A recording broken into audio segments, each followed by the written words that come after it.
बच्चों आप हमसे बार बार कह रहे थे कि मैम एसपी के मॉडल पेपर सॉल्व करवा दूँ, तो लीजिए आपके लिए एसपी का मॉडल पेपर जो है वो पेपर सेकंड हम आपके लिए सॉल्व करवा रहे हैं। आज कोशिश करेंगे आपको यहीं से पेपर सॉल्व करवाने की पूरी तरह से स्टूडेंट्स।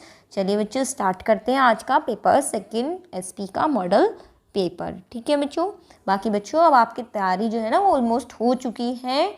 अब आप खुद से रिवीजन लगा के तैयारी कीजिए। ठीक है, फर्स्ट क्वेश्चन है अपना, अष्टफल की रिक्ति के लिए समन्वय संख्या होती है। तो हम आपको बता दें अष्टफल की रिक्ति वो होती है बच्चों जिसके अंदर एक रिक्ति 6 अवयवी कणों से घिरी होती है। तो ये हो गई 6, है ना, और 4 अगर आ जाता है ना बच्चों तो इसका मतलब है वो चतुष्फल की रिक्ति। और 8 के लिए कह दे अगर तो ये 8 नहीं होगा बच्चों, यहाँ पे 8 से कन्फ्यूज मत होइएगा। कोलेडिव लेने ब्राउनियन मूवमेंट किसका होता है बच्चों? ब्राउनियन मूवमेंट होता है टेढ़े मेढ़े पथ पर गति। और आपको पता है कि ब्राउनियन मूवमेंट ओनली कौन करते हैं? कोलाइडी कण करते हैं ब्राउनियन मूवमेंट। और कोलाइडी कण जो होते हैं वो किस में होते हैं? परिक्षेपण अवस्था में होते हैं। तो आंसर क्या आएगा? परिक्षेपण की। निम्न में से ऋणावेशित लिगैंड है। अब एथिलीन डायमीन तो हो नहीं सकता है बच्चों। क्यों नहीं हो सकता? क्योंकि उसका सूत्र ये होता है जो रिक्वेस्ट है अपने पास। इसके बाद हम बात करते हैं एथिलीन डायमीन कीटोएसीटेटो, ये होगा बच्चों क्योंकि EDTA -4 होता है। तो सी आंसर आ जाएगा। एक्वा H2 होता है, उदासीन है, एमीन भी नहीं होगा, NH3 है यहाँ से। तो आंसर आ जाएगा आपका सी। एल्डिहाइड कीटोन में विभेद करने वाला, तो बच्चों आपको बता दें सोडियम हाइड्रोजन सल्फाइड, अमोनिया व्युत्पन्न और हाइड्रोजन साइनाइड तीनों ही एल्डिहाइड कीटोन दोनों से रिएक्शन देते हैं। लेकिन फुक्सीन रिएजेंट इसमें अलग सा दिख रहा है, हालांकि आपने कहीं चैप्टर में पढ़ा नहीं है, लेकिन ये तीनों तो पढ़े ना आपने। तो ये तीनों तो रिएक्शन देते हैं एल्डिहाइड कीटोन से। तो आंसर क्या जाएगा? डी। नेक्स्ट है आपका एल्डोल संघनन में अभिक्रिया देने वाला। अब एल्डोल कंडेंसेशन उसके साथ होता है जहां पर अल्फा H होते हैं। आपको सीधा दिख रहा है कि CH3CHO, यहाँ पर अल्फा H होते हैं। तो आंसर आ जाएगा ये।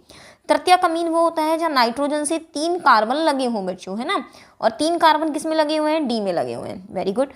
ज्यामितीय समावता प्रदर्शित करते हैं बच्चों एथीन। तो सबसे पहले एथीन देख लीजिए कहाँ पे है। ये एथाइन है, नहीं करेगा, एथेन है, नहीं करेगा, एथीन है। तो फटाफट से आंसर लग गया हमारा सी। तृतीयक ब्यूटिल ब्रोमाइड, ब्यूट मतलब कितने कार्बन हो गए? 4। तो 4 कार्बन वाला देख लो पहली बात तो कौन सा है? ये है, लेकिन ये एन ब्यूटिल है। यहाँ भी 4 है लेकिन ये सेकेंडरी ब्यूटिल है। 2 3 4 ये भी 4 है लेकिन ये भी आइसोब्यूटिल है। आंसर है इसका डी, जो कि इस तरह से लगा हुआ है बच्चों, है ना। तो आंसर इसका क्या है बच्चों? यहाँ से डी है। विद्युत अपघटनी चालक में चालकता का गुण दर्शाते हैं। तो बच्चों हम आपको कह दें आंसर इसमें आयनों के द्वारा विद्युत अपघटनी चालक में चालकता दर्शाई जाती है। क्या होते हैं विद्युत अपघटनी चालक? ये कुछ ऐसे होता है कि यहाँ कैथोड और एनोड लगे होते हैं। मान लीजिए इसके अंदर Na+Cl- है, Na+ मान लीजिए नेगेटिव की ओर गया और Cl- पॉजिटिव की ओर गया। तो यहाँ पर आयन जो हो रहे हैं वो एक मूवमेंट कर रहे हैं। तो आंसर क्या आ जाएगा? मुक्त आयनों के कारण। बच्चे 10th क्वेश्चन का मैं आपको कंफर्मेशन नहीं कहूँगी, हो सकता है गलत भी हो जाऊँ मैं, लेकिन मेरे हिसाब से यहाँ पर 10th क्वेश्चन में विशिष्ट अभिक्रिया वेग होता है बच्चों के, है ना, जो कि अपन इसको कहते हैं, जो लास्ट में अपन कहते हैं कुछ ऐसा लिखा आता है R बराबर K और A और B की सांद्रता। अगर A और B की सांद्रता इकाई हो जाती है तो R बराबर K हो जाता है और K को ही कहा जाता है। तो मेरे हिसाब से यहाँ टेम्परेचर आना चाहिए, क्योंकि K का मान केवल और केवल टेम्परेचर से चेंज होता है, ना तो इक्वेशन की रासायनिक समीकरण मिति से चेंज होता है और ना ही यहाँ पर अभिकारकों की प्रकृति से चेंज होता है। क्योंकि K जो होता है बच्चों एक कांस्टेंट होता है जो टेम्परेचर वेरिएंट होता है। ठीक है, तो यहाँ तक हो सकता है may be students it may भी गलती हो सकती है। तो आपको अगर लगे कि यहाँ से आंसर कोई और आएगा तो वो बिल्कुल हम मानेंगे आपके लिए। मेरी तरफ से आंसर अभी बी है। नेक्स्ट क्वेश्चन देखते हैं अपन बच्चों। यहाँ पे हम बता दें आपको कि ठंडे प्रदेश में वाहनों में रेडिएटर में पानी के साथ एथिलीन ग्लाइकॉल मिलाते हैं, क्योंकि पानी जो होता है बच्चों इसका गलनांक होता है 0 डिग्री सेंटीग्रेड, सॉरी हिमांक बिंदु, जबकि एथिलीन ग्लाइकॉल जो होता है इसका होता है -12.9 डिग्री सेंटीग्रेड। इसीलिए ये जो होता है जल्दी ऊष्मा नहीं पाता, मतलब जल्दी ऊष्मा ग्रहण नहीं करता है, क्योंकि -12.9 डिग्री सेंटीग्रेड है। इसको गर्म होने के लिए पहले कहाँ आना पड़ेगा? 0 डिग्री सेंटीग्रेड पर आना पड़ेगा। इसीलिए हम इसको मिलाने की सलाह दी जाती है, क्योंकि इसको पानी में मिलाने से यहाँ पर इसकी हिमांक बिंदु में कमी आ जाती है। आप ऐसे कह सकते हैं कि एथिलीन ग्लाइकॉल मिलाने से क्या होता है, पानी का जो हिमांक बिंदु होता है वो घट जाता है, ताकि जल्दी से वहां पर वो जमता नहीं है। ठीक है, आगे है क्रोमियम कठोर धातु है जबकि मरकरी एक द्रव है, कारण बताइए। तो हम आपको बता दें ये डिपेंड है इनकी अयुग्मित इलेक्ट्रॉन की संख्या पर। क्रोमियम में अयुग्मित इलेक्ट्रॉन की संख्या आप जानते हैं कितनी होती है? 6 होती है। जबकि मरकरी में अयस्मित इलेक्ट्रॉन की संख्या 0 होती है।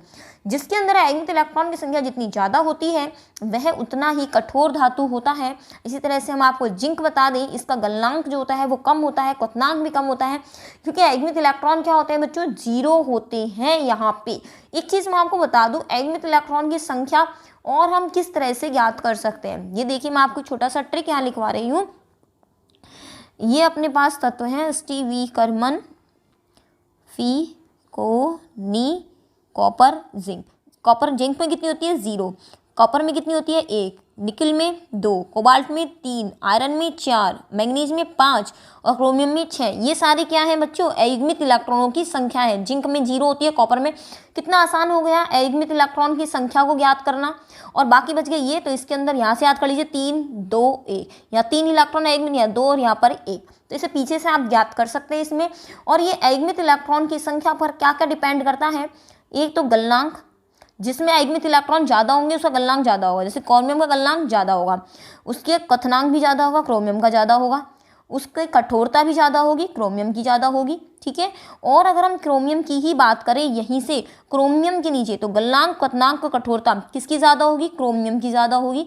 और किसकी यहाँ पर अपने पास एक्सेप्शनली मैंगनीज आता है बच्चों, मैंगनीज के सबसे कम होती है इस वाले पूरे के अंदर, ठीक है। और हम बात कर लें, जैसे कह देते हैं कि जिंक का गलनांक क्वथनांक कम होता है, तो कारण क्या है, अयस्मित इलेक्ट्रॉन की संख्या है यहाँ पर। इसी तरह से मैं आपको बता दें, जिंक वाले पोर्शन में जिंक, कैडमियम, मरकरी आता है। जिंक में 0 है, कैडमियम में 0 है, और मरकरी में भी क्या होंगे, 0 होंगे। अयस्मित इलेक्ट्रॉन डायरेक्ट आप इस तरीके से भी निकाल सकते हैं। चलिए बच्चों स्टार्ट करते हैं आगे। आपने लिख लिया होगा, वैसे नहीं लिखा हो तो वीडियो को बैक कर लीजिएगा, आसानी से लिख पाएंगे। नेक्स्ट क्वेश्चन देख लीजिए, सजेफ का नियम क्या है। सजेफ का नियम कहता है बच्चों यहाँ से कि कोई भी रिएक्शन हो, इसको मैं रिएक्शन के तौर पे लिख के बताती हूँ। जैसे अपने पास ये रिएक्शन है, ठीक है, यहाँ पर अपने पास लगा दिया जैसे अपन ने OH, है ना, इसकी रिएक्शन मैंने करा दी कॉन्सनट्रेट H2SO4 से करा दी मैंने, या आपने करा दी एल्कोहलिक KOH से। चलो यहाँ Cl लगा देते हैं।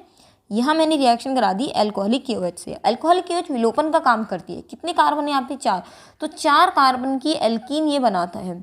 हम जानते हैं 4 कार्बन की एल्कीन 2 बन सकती है, एक ये वाली बन सकती है और दूसरी ये बन सकती है।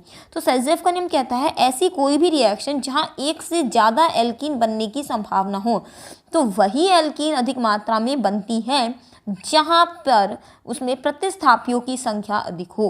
तो यहाँ अगर मैं इस एल्कीन की बात करूँ तो यहाँ प्रतिस्थापी 2 हैं, 1 और ये 2, जबकि नीचे वाली में बात करूँ तो यहाँ पर प्रतिस्थापी केवल 1 है, 2 नहीं है, ठीक है। तो यहाँ से हमने आपको बता दिया कि सेजेफ का नियम अधिक प्रतिस्थापित एल्कीन बनाने की बात करता है।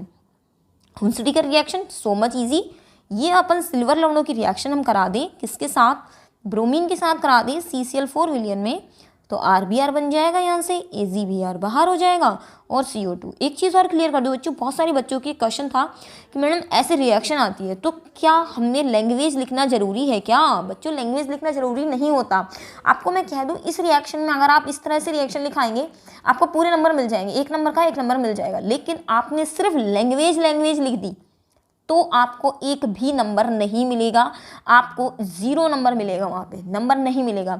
आपने लैंग्वेज लिख दी, आपने ये भी लिख दिया, आपने रिएक्शन भी लिख दी, तो आपको फिर भी एक ही नंबर मिलने वाला है। तो इसमें आपके पूछने की ऐसी कोई बात नहीं थी कि मैम लैंग्वेज लिखे तो नंबर नहीं कट, लैंग्वेज नहीं लिखने से नंबर नहीं कटते हैं, लेकिन केवल लैंग्वेज लिखने के नंबर मिलते भी नहीं हैं। तो लैंग्वेज आप लिखें या नहीं लिखें आपकी मर्जी है, लैंग्वेज लिखने का कोई मार्क्स नहीं होता है, ठीक है। तो लैंग्वेज लिखने के नंबर नहीं मिलते हैं, लैंग्वेज लिखने के नंबर यहाँ मिलते हैं रिएक्शन में। उभयतंतुक लिगैंड किसे कहते हैं, ऐसे लिगैंड जहाँ पर LP जो अपने पास दाता परमाणु होते हैं उनकी संख्या तो 2 हो, लेकिन एक समय में केवल एक ही दाता परमाणु का काम करे। मतलब जहाँ 2 दाता परमाणु हो पर एक समय में एक ही दाता परमाणु का काम करे, उभयतंतुक लिगैंड कहलाता है। बच्चों जितने भी यहाँ पर द्वितंतुक लिगैंड वगैरह सारे याद कर लीजिएगा। द्वितंतुक लिगैंड और अपने पास उदासीन लिगैंड, धनात्मक लिगैंड, हक्षदंतुक लिगैंड, ये सारे आप यहाँ पर याद कर लीजिएगा।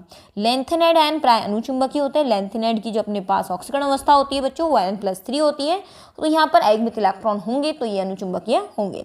आगे है डाइमेथिल ईथर में बंधकोण 111 डिग्री, बच्चों 111 तो नहीं होता है, 110 डिग्री का बंधकोण होता है। चलो कोई भी फिर नहीं, एक भी बात है। तो ऐसा क्यों होता है, क्योंकि स्ट्रक्चर बच्चों ये होती है। यहाँ पर हम जानते हैं ऑक्सीजन से 2 कार्बन जुड़े होते हैं, जबकि अगर हम H2O की बात करें तो H2O की स्ट्रक्चर भी बच्चों यही होती है, 2 लोन पेयर होते हैं यहाँ पर, इस तरह से हम जानते हैं, स्ट्रक्चर भी सेम है। लेकिन यहाँ पर बंद कोण होता है अपना 104.5 डिग्री का, जबकि यहाँ कोण होता है 110 डिग्री का। तो LP तो रीज़न नहीं हो सकता कि LP की वजह से ऐसा हो रहा है। यहाँ पर जो डिफरेंट चीज़ है वो क्या है, कार्बन कार्बन है, एल्किल समूह है। तो यहाँ पर ये जो एल्किल समूह है इनका साइज ज़्यादा होने की वजह से ये एक दूसरे से क्या बनाते हैं, दूरी बनाते हैं, और ये अपनी दूरी बनाने के कारण ही बंद कोण जो होता है वो बढ़ जाता है। ठीक है, आगे देख लेते हैं। ये जो बच्चों क्वेश्चन है ये आपका सोडा लाइम से रिएक्शन है, चैप्टर नंबर 11 का रिएक्शन है, चैप्टर नंबर 12 का है, एल्डिहाइड कीटोन वाला जो चैप्टर है ना, बिल्कुल उसी का है बच्चों। तो सोडा लाइम से रिएक्शन जब यहाँ से होती है तो ये हो गया बच्चों Na2CO3 यहाँ से निकल गया, बन गया यहाँ से मैथेन। तो ये अपनी एक सीधा क्वेश्चन आता है, सोडा लाइम से मैथेन बनाने का समीकरण लिखिए। अनुनाद के कारण क्लोरोबेंजीन में, क्लोरोबेंजीन का जो मतलब स्ट्रक्चर हो गया बच्चों अपने पास यहाँ पे कुछ ऐसा हो गया है ना, ये अपना ऐसा हो गया। तो यहाँ पर हम कहते हैं बंद लंबाई की स्थिति बच्चों कुछ ऐसी हो जाती है यहाँ पर। तो यहाँ से बंद लंबाई क्लोरोएथेन की सिंगल बॉन्ड की, तो सिंगल बॉन्ड की बंद लंबाई ज़्यादा होती है, डबल बॉन्ड की कम होती है। तो CCl बंद लंबाई क्लोरोएथेन से कम पाई जाती है। तो क्लोरोबेंजीन की तो कम है और एथेन की क्या है, ज़्यादा है। तो CCl बंद लंबाई क्लोरोएथेन से कम होती है। प्रयोगशाला में संश्लेषित प्रथम कार्बनिक यौगिक बच्चों, नेक्स्ट अपना बच्चों कहाँ थे हम, क्वेश्चन क्या बोला था, हाँ यही वाला बोल रहे थे हम क्वेश्चन कि यौगिक का नाम क्या है। तो बच्चों यहाँ से आपको ये चैप्टर नंबर 13 का क्वेश्चन है, मैं आपको बता दूँ आंसर है इसका अमोनियम साइनेट। अमोनियम मतलब NH4+, साइनेट आयन मतलब CNO-। हम आपको बता दें कि जैसे साइनेट CNO होता है इसी तरह से आइसोसाइनेट NCO- होता है। जैसे हमने पढ़ा था MIC मिथाइल आइसोसाइनेट, तो यहाँ से हमने पढ़ा था CH3NCO।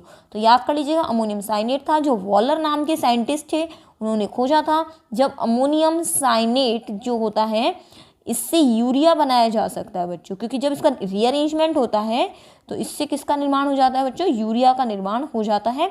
और ये जो रिएक्शन है आपके कंप्लीट द फॉलोइंग में पूछी जा सकती है आपके। अच्छा क्वेश्चन है, ये वाला तो नहीं कहूँगी 11वां अच्छा क्वेश्चन है, ये अच्छा क्वेश्चन जरूर है कि अमोनियम साइनेट ऐसे गर्म करके दिखा देंगे और आपसे पूछ लेंगे कि यहाँ पर क्या बनेगा, ए प्रोडक्ट पूछ लिया कि ए प्रोडक्ट क्या बनेगा, तो याद रखिएगा आंसर क्या है अपने पास। ठीक है, चालकता का मात्रक, चालकता मतलब किसकी बात हो रही है, कप्पा की बात हो रही है। सीमेंस मीटर इनवर्स हो सकता है यहाँ से। नेक्स्ट अपना तनुता का चालकता पर प्रभाव बताइए। बिल्कुल निश्चित रूप से देखा कर लीजिए बच्चों, घटती है तनुता पे चालकता क्या होती है, घटती है, क्योंकि इकाई आयतन में आयनों की संख्या घटती है। होमोलैप्टिक क्या है, एग्जाम्पल लिख सकते हैं K4FeCN का होल 6 लिख दूँ तो बच्चों ये होमोलैप्टिक है। अगर एक जैसे ही बॉन्ड बनते हैं, एक जैसा ही लिगेंड होता है तो होमोलैप्टिक है, और अलग अलग प्रकार के लिगेंड अगर आ जाते हैं तो वो क्या होते हैं, हेट्रोलैप्टिक होते हैं। ठीक है, जैसे यहाँ से हमने मान लीजिए ऐसा लिख दिया CONH3 का होल 5 और ये Cl, तो ये कैसा हो जाएगा, हेट्रोलैप्टिक हो जाएगा। T2G और EG कक्षक कौन से होते हैं बच्चों, T2G और EG कक्षक होते हैं ये आपके D कक्षकों के विपाटन से बनते हैं। इसके अंदर आपको आंसर कौन सा लिखना है कि T2G में तो आते हैं बच्चों DXY, DYZ और DXZ, जबकि EG में कौन सा आता है, EG में आते हैं DX2 Y2 और DZ2। निम्न को कैसे प्राप्त करोगे, वेरी गुड आंसर, एनिलीन से क्लोरोबेंजीन आपको बनाना है यहाँ से। तो बच्चों यहाँ से देख लीजिए ये अपना एनिलीन है और यहाँ पहुँचाना है हमको क्लोरोबेंजीन तक। अगर बीच में अगर यहाँ से यहाँ तक की बात करें तो अगर इसकी डाईएजोनियम सॉल्ट से रिएक्शन करा दी जाए, किससे करा दी जाए बच्चों, यहाँ से इसकी रिएक्शन डाईएजोनियम सॉल्ट से इसकी रिएक्शन करा दी जाए तो यहाँ पर सैंडमेयर रिएक्शन हो जाती है, जिसको CuCl लिख दो, Cu2Cl2 लिख दो यहाँ पे, और HCl की उपस्थिति में करा दो, तो यहाँ से HCl बाहर N2 बाहर। अब ये NH2 को बेंजीन डाइज़ोनियम में कैसे चेंज करोगे, बिल्कुल सिंपल, NaNO2 और HCl की रिएक्शन करा दीजिए 0 से 5%। इस साल के लिए आने वाली इंपॉर्टेंट क्वेश्चन में से है, 14th क्वेश्चन, इस पे इंपॉर्टेंट लगा लो। अगर मैं मॉडल पेपर बना रही होती बच्चों यहाँ से तो मैं 14 क्वेश्चन जरूर रखती, बहुत अच्छा क्वेश्चन है बच्चों यहाँ से, है ना। अब आप इसको लिख लीजिएगा कि पहले एनिलीन से बेंजीन डाइज़ोनियम बनाना है और फिर क्या बनाना है आपको, क्लोरीबेंजीन बना देना है सैंडमेयर रिएक्शन से। बेंजीन से डाइफेनिल, ये डाइफेनिल नहीं है आपने, हाँ डाइफेनिल हो जाएगा। यहाँ पर ये वुड्स-फिटिक की बात कर रहा है यहाँ से कि बेंजीन से आपको क्या बनाना है, डाइफेनिल यहाँ से आपको बनाना है। इस रिएक्शन में ये आपको कह रहा है कि यहाँ से यहाँ कैसे पहुँचेंगे आप, देखो करके दिखाते हैं अभी आपको यहाँ से। तो बच्चों सबसे पहले तो आप इसकी रिएक्शन करा दीजिए क्लोरीन से FeCl3 की उपस्थिति में रिएक्शन यहाँ से करा देंगे। तो यहाँ से ध्यान रखिए FeCl3 कराना पड़ेगा, इलेक्ट्रॉन स्नेही प्रतिस्थापन रिएक्शन होगी तो बनेगा क्या यहाँ से क्लोरोबेंजीन। अब यहाँ से यहाँ पहुँचना है तो सोडियम से करा दीजिए, शुष्क ईथर में अभिक्रिया करा दीजिए जिसको हम कहते हैं यहाँ से फिटिक रिएक्शन। फिटिक रिएक्शन आप जब कराएंगे तो डाइफेनिल यहाँ से बन जाएगा। सेल विभव के लिए नेल्सर्ट इक्वेशन लिखिए। तो सेल विभव के लिए होती है E बराबर E0 minus 0.591 upon n log. अब ऊपर क्या लिखते हैं यहाँ से अपन अगर अपन यहाँ से इक्वेशन लिख दें A प्लस B और यहाँ से लिख दें अपन C प्लस D, तो यहाँ से A B C D लिखते हैं हम यहाँ पे। तो आप चाहे तो यहाँ पर ऊपर लिख सकते हैं प्रोडक्ट अपॉन रिएक्टेंट लिख सकते हैं, ठीक है। तो ये वाली जो इक्वेशन हो जाएगी सेल विभव ज्ञात करने के लिए हो जाएगी।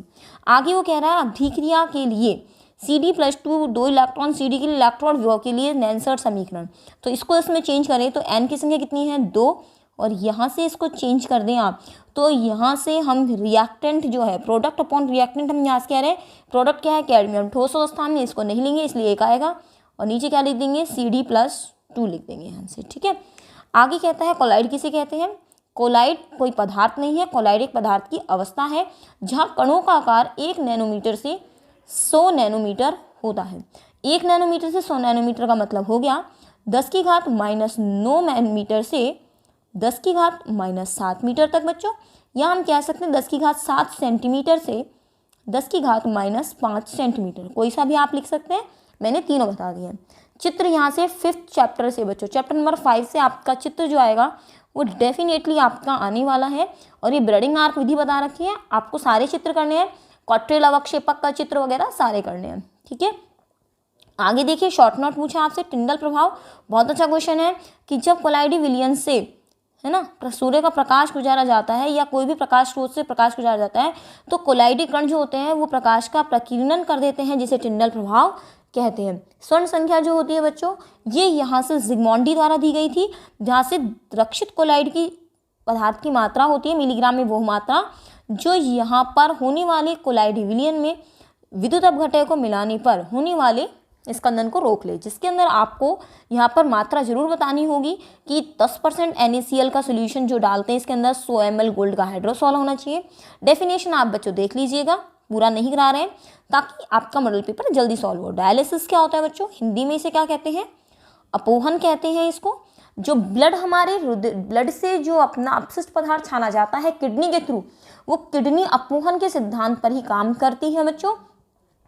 ये मैं आपको यहाँ से क्लियर कर दूँ, अपोहन के सिद्धांत पर काम करती है किडनी हमारी, और इसके अंदर ये कोलाइडी विलयनों को शुद्ध करने की एक विधि है डायलिसिस, जिसके अंदर चित्र आपको बनाना होगा। CFT के आधार पर दुर्बल और प्रबल क्षेत्र लिगैंड समझाइए। CFT कैसे बताती है, CFT के आधार पर हमने एक स्पेक्ट्रो रासायनिक श्रेणी बनाई हुई है, ठीक है। स्पेक्ट्रो रासायनिक श्रेणी तो हम नहीं बना सकते, लेकिन हम ये कह सकते हैं जब लिगैंडों को उनकी प्रबलता के आधार पर अरेंज किया जाता है, विपाटन क्षमता के आधार पर अरेंज किया जाता है कि ये डी कक्ष को कितना विपाटन कर सकते हैं, तो जो लिगैंड जितना अधिक विपाटन करता है वह उतना ही प्रबल क्षेत्र लिगैंड कहलाता है। मैं इसको आप ऐसे समझा सकती हूँ आपको कि ये अपन ने डी ब्लॉक के कक्षक बनाए, 5 कक्षक हैं डी कक्षक, ठीक है। यहाँ से हम कहते हैं कि ये तो अपना है T2G कक्षक और ये कितना है बच्चों अपना EG कक्षक है। तो ये जो अपन कहते हैं यहाँ पर ये कितना गैप होगा, अगर ये दुर्बल क्षेत्र लिगैंड होता है तो ये गैप कम होता है, अगर प्रबल क्षेत्र लिगैंड होता है तो ये गैप क्या होता है बच्चों ज़्यादा होता है।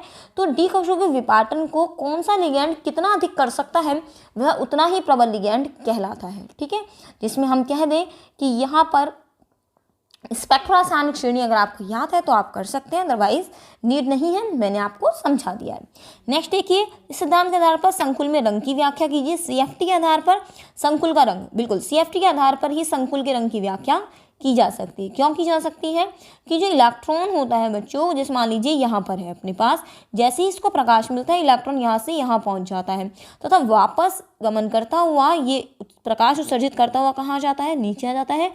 तो इलेक्ट्रॉन को रंग प्रदर्शित करने के लिए एक निम्न ऊर्जा स्तर, एक निम्न ऊर्जा स्तर, एक उच्च ऊर्जा स्तर की आवश्यकता होती है। एक निम्न ऊर्जा स्तर की, और एक उच्च ऊर्जा स्तर की आवश्यकता होती है, और डी कक्षकों में यहाँ पर एक उच्च ऊर्जा स्तर होता है, एक निम्न ऊर्जा स्तर होता है, तभी संक्रमण पॉसिबल है। बाकी जब हम वीबीटी की बात करते हैं तो पांचों कक्षाओं की ऊर्जा क्या होती है, समान होती है। तो सीएफटी के आधार पर यहाँ पर दो प्रकार की कक्षाएं होती हैं, एक T2G और एक EG, जिसमें से दोनों का ऊर्जा स्तर अलग अलग होता है। जब इलेक्ट्रॉन ऊर्जा ग्रहण करता है तो निम्न ऊर्जा स्तर से उच्च ऊर्जा स्तर में जाता है, तो डीडी संक्रमण के कारण रंग प्रदर्शित होता है। डीडी संक्रमण शब्द जरूर लिखिएगा, जब भी यहाँ पर रंग की व्याख्या हो पाएगी। सिद्ध कीजिए NiCl4। बच्चों ये आपका पूरा की पूरा नोट्स में आपको मिल जाएगा। यहाँ पर संकरण होता है sp3, यहाँ संकरण होता है DsP2। CN एक प्रबल क्षेत्र लिगैंड है जहाँ एक भी आयनिक इलेक्ट्रॉन नहीं होता। ये एक दुर्बल क्षेत्र लिगैंड है, पूरा की पूरा आप वहाँ से कर सकते हैं। दूसरा बच्चों, हिमांक में अवनमन द्वारा किसी विलेय का अणुभार ज्ञात करने हेतु सूत्र की व्युत्पत्ति कीजिए।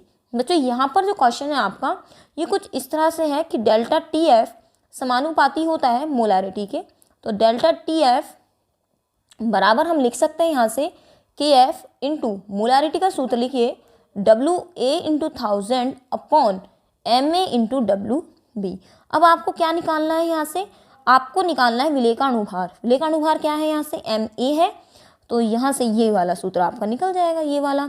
आपको यहाँ पर बच्चों थोड़ा सा और थोड़ा लेंदी आप करना चाहें, वैसे तो 1 नंबर का ही क्वेश्चन है, आप थोड़ा सा लैंग्वेज लिख दीजिए और थोड़ा सा मोलैरिटी से बताने के लिए इसको शुरुआत से लेकर आ सकते हैं यहाँ से कि वाष्प दाब में जो अवनमन होता है वो किसके समानुपाती होता है, विलेय की मोल भिन्न के समानुपाती होता है, इसीलिए जो TF समानुपाती होगा ये विलेय की मोल भिन्न के समानुपाती होगा। फिर उसके बाद आप पूरा सॉल्व कर सकते हैं। वैसे मैंने आपको शॉर्ट में बताया है यहाँ से कि अपन इस तरह से भी कर सकते हैं इसको। बाकी अब 18th क्वेश्चन से बच्चों अब आपको नेक्स्ट वीडियो में कराएंगे। आज तक के लिए इतना काफ़ी है। नेक्स्ट वीडियो में आपको ये सारे क्वेश्चन हम सॉल्व करवा देंगे, वीडियो फिर लंबा भी हो जाएगा। थैंक यू स्टूडेंट्स हमारे साथ बने रहने के लिए। जल्दी से जल्दी नेक्स्ट ईयर के स्टूडेंट्स को ये चैनल बच्चों शेयर कर दीजिए, उनको बता भी दीजिए। NCERT RBSc कोर्स में ज़्यादा डिफरेंस नहीं है। इसके अंदर नीचे मैंने NCERT का टेलीग्राम लिंक भी दे रही हूँ मैं इसी वीडियो के डिस्क्रिप्शन में। कृपया करके वो टेलीग्राम लिंक जो है NCERT वाला वो बच्चों तक शेयर कीजिएगा। Thank you students, bye bye.